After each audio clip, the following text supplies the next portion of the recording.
대선 후보의 가족이나 재산, 특권, 갑질 등을 서로 비판하는 어떤 네거티브나 또 TV 토론 등을 보면요, 솔직히 말하면 저들 중에 대통령이 될 만한 자질을 갖춘 사람이 있겠느냐.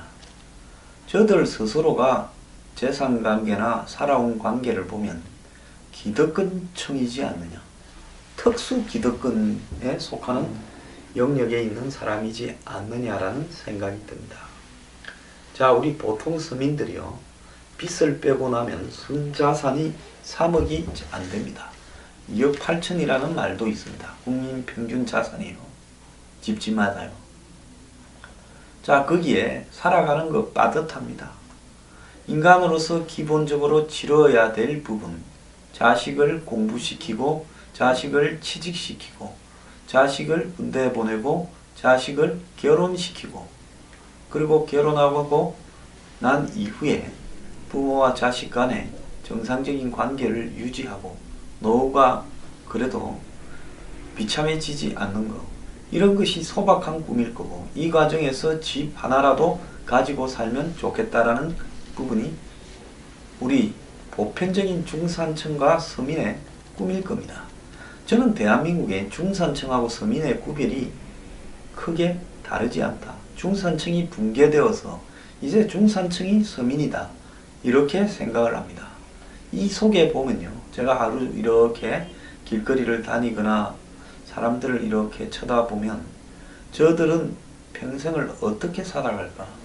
솔직히 너무나 빤한 현실 속에서 신분 상승이라는 것은 거의 불가능하고, 다람쥐 쳇바퀴 돌아가듯 자신이 처해 있는 현실 속에서 작은 행복이라도 느끼려고 이렇게 노력하고 그러면서 살다가 죽어갑니다. 자, 대선에 나온 사람들 특수 기득권층이 대부분인데, 이들이 집을 사고 자식을 교육시키고 자식에게 직장을 알선해주고 이 부인이나 가족들을 위해서 갑질을 하고 세금을 안 내려고 다운 계약서를 쓰고 부동산 투기를 하고, 더 나아가서 금전적 이해 때문에 벌이고 있는 어떤 추잡한 행태들, 그리고 자식에게 재산을 물려주는 행태들, 그리고 그들이 부를 축적해온 방식, 이런 부분을 보면 솔직히 사람이 아닌 것들도 많이 있습니다. 자, 지금 정치 지도자나 한국 사회의 지도층이 민심과 동떨어져 있다라는 부분은요, 그냥 나온 게 아닙니다. 얼마 전에요, 한 보름 전에요, 민생과 멀리 떨어진 지도층, 민심 동떨어진 정책 법안 우려라는 이런 기사가 나섰습니다. 지도층의 그리고 일반 국민과의 순자산 격차가 2015년은 5.6배였는데 2017년에는 5.89배로 더 늘어났다. 부동산 10배 이상 차이가 날 듯하다. 부동산 과세를 강화해야 된다, 이런 보도가 나왔습니다. 제가 평소에 주장하던 내용과 똑같은 이야기죠. 국회의원, 고위공직자, 고위법관 등 사회 지도층과 일반 국민의 자산 격차가 빠르게 더 벌어지고 있다. 그래서 이것은 양극화 현상이 한마디로 지도층과 서민들 간의 격차로 지금 확산되고 있다는 겁니다. 저금리 탓에 부동산 주식시장으로 자금이 몰리는 가운데 예금 외에 다양한 자산을 가진 사회 지도층이 재산 불리기가 더욱 용이해졌다는 겁니다. 또 이들은 정책이나 정보, 그 다음에 커넥션에 있어서 돈을 벌기 위한 정보를 가지기 쉬운 위치에 있기 때문에 지위를 재산 정식에 활용했을 가능성도 매우 높습니다. 사회 지도층과 일반 국민의 재산 격차가 확대되면 국민을 위해서 일해야 될 지도층이 계층의 이익을 지키는 정책을 수립하거나 법 집행에 나서기 쉽게 되고, 민생과 괴리된 정책이 나오거나 민심을 읽지 못하는 법안이 국회를 통과하고 국민법 관점과 동떨어진 판결이 나온 경우도 많아지게 됩니다. 그런데 이들의 순자산 증가 속도가 저소득층의 순자산 증가 속도보다 엄청나게 기하급수적으로 이렇게 빨라지고 커지고 있다는 겁니다.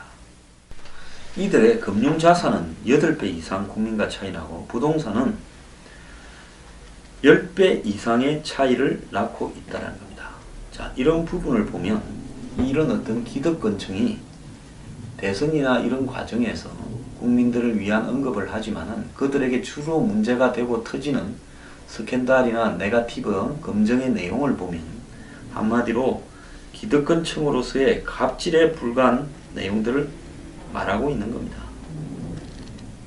얼마 전에 이 오원 존스라는 영국 사람이 지은 기득권층이라는 책이 있는데요. 그 책에 보면 기득권층은 누구이고 무엇인가, 어떻게 생겨났나, 도대체 기득권은 어떻게 작용하는가, 이런 부분을 묻고 있는데, 기득권층은 권력을 가진 자, 부를 가진 자, 지배계층, 엘리트 집단, 이렇게 우리가 다양하게 정의를 하는데, 이 작가는 다수에 맞서 자신의 이익을 지키려는 자로 정의하면서 민주주의를 위협하는 소수 권력 집단이라고 규정을 합니다.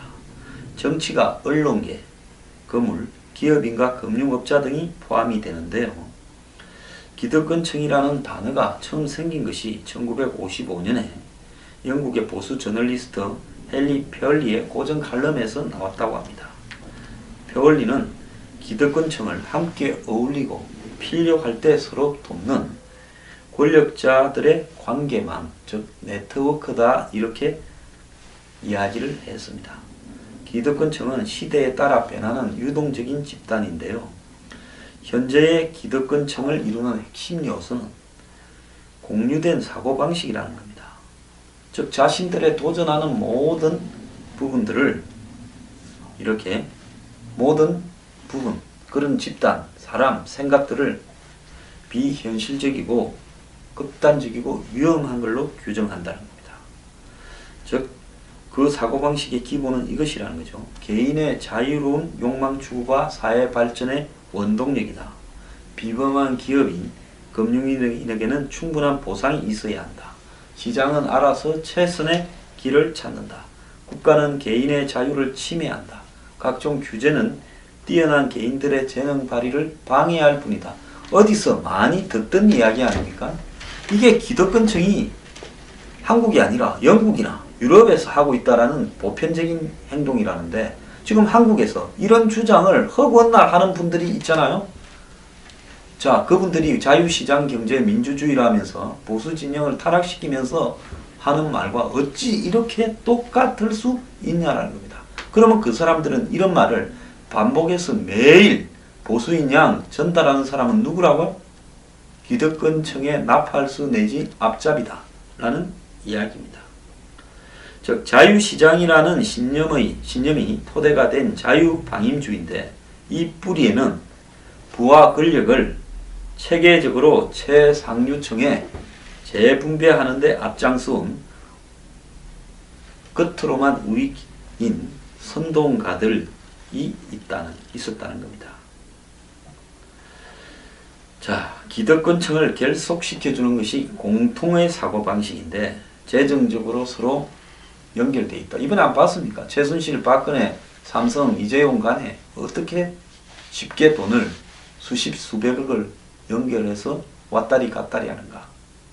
뭐 그것뿐이었겠습니까? 지금 드러나지 않고 숨어있는 것들은 오죽하며 박근혜만 문제겠습니까? 이명박, 노무현, 김대중은 그러지 않았냐는 겁니다. 서로요, 안보에서 마치 엄청 다른 집단인 것처럼 하고, 그 다음에 서로 경제에서 아주 사회계획에서 차이를 가지고 있는 척하고 하지, 서로 간에 자식이나 가족도 특권, 갑질, 특혜, 탈세 하나도 다를 것 없이 똑같은 집단이라는 겁니다. 재산 축적까지 보면요. 그래서 도대체 다를 바가 없는 기득권층들의 자기들끼리 갑철순이 아바타니 하는 소리를 들으면서 이자와 이자가 A와 B가 아주 다르다고 우리가 착각하는 겁니다. 자, 재정적 상호 연관, 해전문 인사, 이를 통해 부와 권력의 집중은 점점 심해지고 있습니다. 한번 보십시오. 안철수 있던 사람이 문재인 가고, 문재인 있던 사람이 안철수 가고, 이명박 있던 사람이 박근혜 가고. 자, 세상을 농락하는 먹튀의 기저들이라는 이런 부제목이 제가 소개하는 이 책 기득권층이라는 책에 들어 있습니다. 엄청난 권력을 가지고 막대한 이권을 챙기는 네트워크인 영국의 기득권층을 낱낱이 해부하고 정치 경제적 폐해를 고발하는데요. 이 사람은 2011년 하층계급의 현실을 파헤친 차브라는 책을 내어서 세계적인 조명을 받았던 사람입니다. 이렇게 기득권의 이익을 옹호하는 선동가들의 이론적 토대 위에 정치 엘리트, 기업 엘리트, 주류 언론인, 그리고 싱크탱크 등이 강력한 연주를 형성하고 대기업 후원은 끈끈한 연결고리고 정치적 동기를 가진 소수의 소유주가 지배하는 주류 언론은 기득권의 대들보다 기득권층의 정책과 관념을 지속적으로 대중에게 전파하고 정계, 재계, 언론계를 서로 넘나드는 해전문 인사는 유착을 더욱 강화한다. 행정부도 기득권층의 지배적인 사고방식을 공유하며 공생관계를 구축한다. 기득권을 통해 작동하는 것은 부자들을 위한 사회주의다. 국가는 부자와 대기업을 지원하고 필요하면 언제나 구제해준다. 탐욕으로 무너진 기업과 은행들에 제공되는 구제금융은 엄청나다. 지금 오늘 한국에 한번 보십시오. 대우조선부터 시작을 했어요. 네? IMF 때, 그 다음에 금융위기 때 항상 이들은 망하지가 않습니다. 사회적 해악임에도 불구하고 기업들은 교묘한 조세의 피를 끝없이 한다. 이재용 건이 보여주고 있는 거 아닙니까? 돈 내고 주식 사서 승계하면 될 일을 결국 돈 안 내고 세금 안 내려고 경영권 승계를 하려고 하다가 대통령과 자기가 구속되고 나라가 거들나는 상황이 벌어졌습니다. 반면에 가난한 이들은 국가 보조금의 수혜자로 국가에 의존하면서 빈대나 밥벌레로 이렇게 치부된다는 거죠. 그리고 세금 낭비의 주범으로 이렇게 치부하고 있다는 겁니다. 자, 이런 기득권끼리 지금 나서가지고 TV 토론을 지켜보면 문재인과 안철수가 엄청 다르고 그 다음에 거기에 나선 홍준표 후보나 유승민 후보가 엄청 다른 것처럼 보여지지만 안보가 다르다라고 해서 그들이 기득권이 아닌 것도 아니고 솔직히 말하면 누가 되어도요 이 세상은 안 바뀝니다. 노무현 정권 때 얼마나 재벌과 붙어먹는가. 김대중 정권 때 IMF를 핑계 삼아 구조조정을 하고 벤처를 양성한다면서 어떻게 나라를 거들내는가. 또 이 자신만 잘 먹고 잘 사는 기업의 대리인이 대통령이 되었을 때 나라를 어떻게 거들내는가. 이명박이 잘 보여줬으며 평생을 기득권으로 살아온 박근혜가 어떻게 한마디로 기득권 네트워크에서 무너져 가는가를 잘 보여주고 있습니다.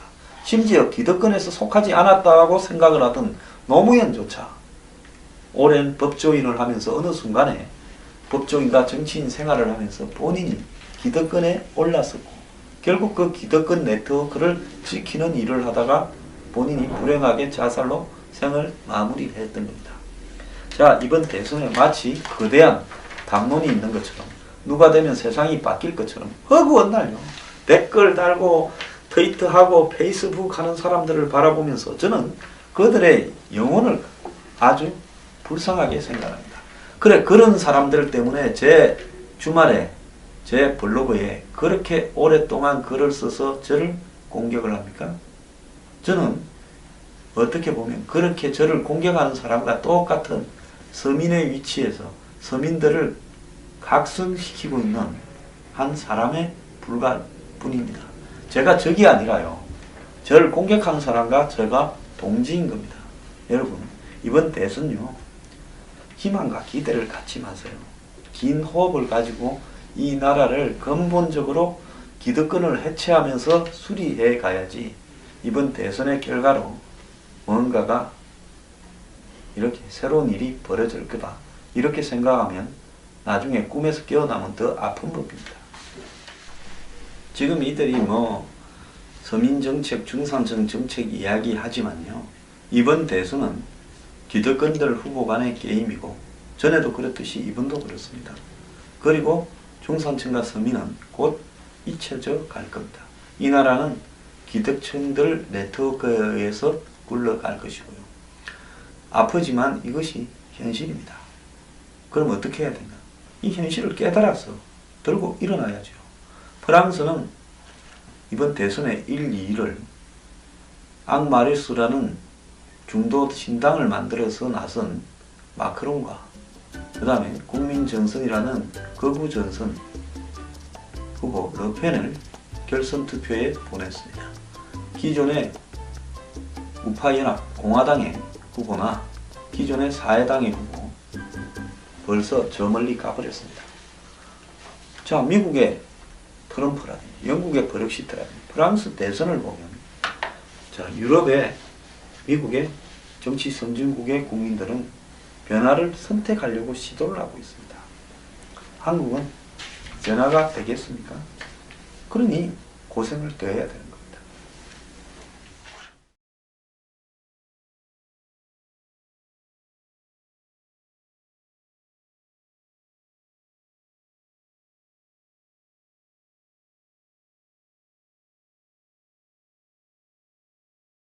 정보, 그 다음에 커넥션에 있어서 이 돈을 벌기 위한 정보를 가지기 쉬운 위치에 있기 때문에 지위를 재산 정식에 활용했을 가능성도 매우 높습니다. 사회지도층과 일반 국민의 재산 격차가 확대되면 국민을 위해서 일해야 될 지도층이 계층의 이익을 지키는 정책을 수립하거나 법 집행에 나서기 쉽게 되고 민생과 괴리된 정책이 나오거나 민심을 읽지 못하는 법안이 국회를 통과하고 국민법관정과 동떨어진 판결이 나온 경우도 많아지게 됩니다. 그런데 이들의 순자산 증가 속도가 저소득층의 순자산 증가 속도보다 엄청나게 기하급수적으로 이렇게 빨라지고 커지고 있다는 겁니다. 이들의 금융자산은 8배 이상 국민과 차이 나고 부동산은 10배 이상의 차이를 낳고 있다는 겁니다. 자, 이런 부분을 보면 이런 어떤 기득권층이 대선이나 이런 과정에서 국민들을 위한 언급을 하지만은 그들에서는 거의 불가능하고 다람쥐 쳇바퀴 돌아가듯 자신이 처해 있는 현실 속에서 작은 행복이라도 느끼려고 이렇게 노력하고 그러면서 살다가 죽어갑니다. 자, 대선에 나온 사람들 특수 기득권층이 대부분인데 이들이 집을 사고 자식을 교육시키고 자식에게 직장을 알선해주고 이 부인이나 가족들을 위해서 갑질을 하고 세금을 안 내려고 다운 계약서를 쓰고 부동산 투기를 하고 더 나아가서 금전적 이해 때문에 벌이고 있는 어떤 추잡한 행태들 그리고 자식에게 재산을 물려주는 행태들 그리고 그들이 부를 축적해온 방식 이런 부분을 보면 솔직히 사람이 아닌 것들도 많이 있습니다. 자, 지금 정치 지도자나 한국 사회의 지도층이 민심과 동떨어져 있다라는 부분은요 그냥 나온 게 아닙니다. 얼마 전에요 한 보름 전에요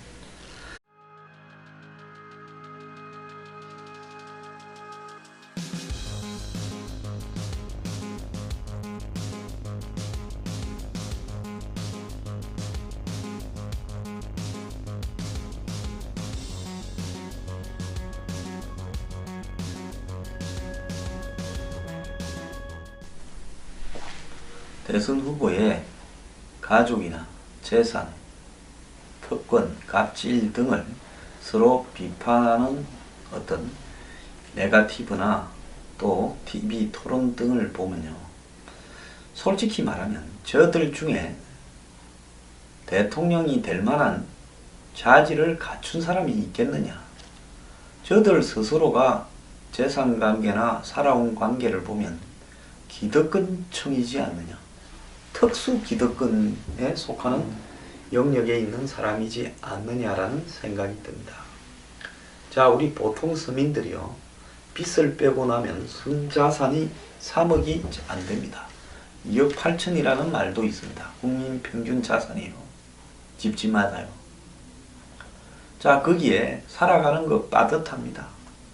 인간으로서 기본적으로 치러야 될 부분, 자식을 공부시키고 자식을 취직시키고 자식을 군대 보내고 자식을 결혼시키고 그리고 결혼하고 난 이후에 부모와 자식 간에 정상적인 관계를 유지하고 노후가 그래도 비참해지지 않는 것, 이런 것이 소박한 꿈일 거고, 이 과정에서 집 하나라도 가지고 살면 좋겠다라는 부분이 우리 보편적인 중산층과 서민의 꿈일 겁니다.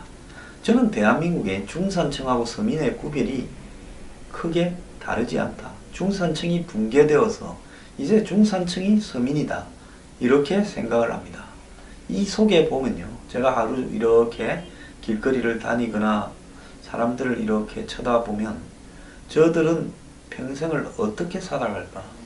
솔직히 너무나 빤한 현실 속에서 신분 상승이라는 민생과 멀리 떨어진 지도층, 민심 동떨어진 정책 법안 우려라는 이런 기사가 나섰습니다.